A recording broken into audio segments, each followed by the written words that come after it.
We try to catch you,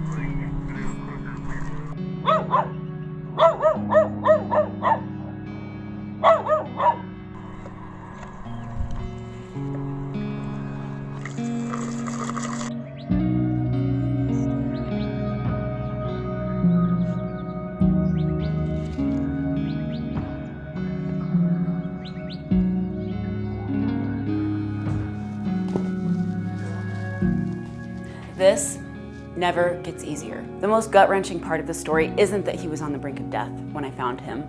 The most gut-wrenching part is that this dog lived like this until he was on the brink of death. There was nothing wrong with him. He suffered tremendously for days, months, years, while his owners lived inside the house, ate their food, went to their jobs, watched TV at night. And they watched as this dog slowly deteriorated until there was almost nothing left. I've never had success when I've called animal control or tried to get the law involved, but I've had 100% success when I make contact with the owner. However, this time, that's not what happened. My buddy, the hero, spent the next several hours with me that day. We stayed out here in my studio and we picked ticks off Cash. We gave him subcutaneous fluids. He syringe fed him water. And once we got him a little more stable, we put him in the bathtub. When I tell you that thousands of ticks were on this dog, this is not an exaggeration. I know most people want to believe that the laws protect the animals. In Arizona, as long as there is some sort of shade and some sort of food and water access, it's considered a livable situation. If there's a tree branch, that's covering. That bowl doesn't have to have food or water in it, and that's considered a livable situation. My friend and I went to this house several days in a row. We knocked on the door morning, noon, night, even late night. We saw different cars in the driveway. We saw someone drive out of the driveway. We knew people were there. I'm not sure why they didn't answer. I don't know if they were avoiding us or what the situation was, but we could not make contact with them. The last day I went to check on Cash and throw some food over the fence. He was laying near the fence in the heat and his eyes were kind of going everywhere. His tongue was laying in the dirt. He was swarmed by flies. I knew he was about to take his last breath. There was not much left in that dog and I couldn't get anybody to answer the door. My godsend of a vet, Dr. Hugh Giffords, and his team at the Phoenix Dog, Cat, and Bird Hospital squeezed Cash in for a last-minute appointment on that particular day.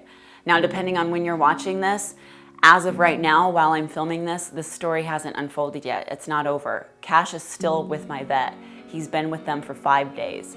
He was in such critical condition that I couldn't bring him home. They had to take care of him around the clock.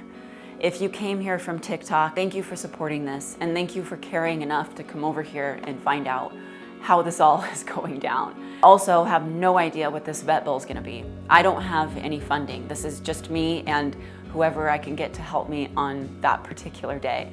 I rely on my own income and donations that people give me to take care of these dogs. I'm constantly asking for help. I'm always asking for donations.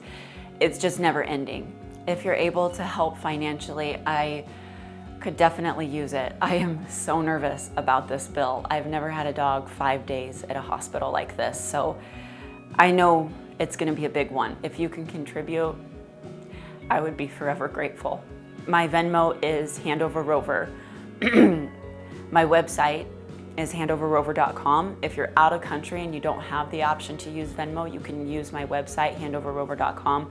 There's a donate button on there. I'll leave the links to everything in the description below. So when Cash is released, he'll stay here and I'll continue to provide updates as we move forward. If this video offered any kind of inspiration or insight, or maybe you just love Cash or you've donated and you want to follow his story, I want you here. Give this video a thumbs up.